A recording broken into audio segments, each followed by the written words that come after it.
Work na naman. Another dollar. Kailangan kumayod para sa pamilya, para sa anak.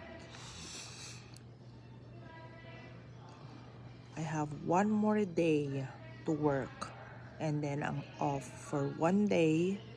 And then I work 2 days again. And then I'm off Saturday and Sunday. Can spend time with my kids, clean the house, do laundry. Kakapagod na. I'm very, very tired, but like, kung iisipin ko, kailangan kong kumayod ng pera para maibigay ko sa pamilya ko, sa mga anak ko pala. Sa mga anak ko, I have 3 kids. Ako lang ang nagtatrabaho, pero okay naman. Kayod-kayod din.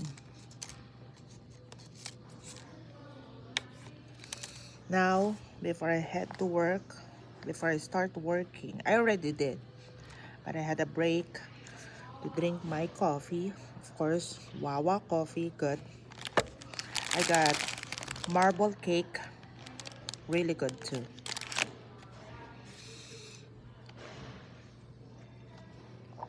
I have 8 hours to work. Tapos nun, uwi na kagad sa mga anak.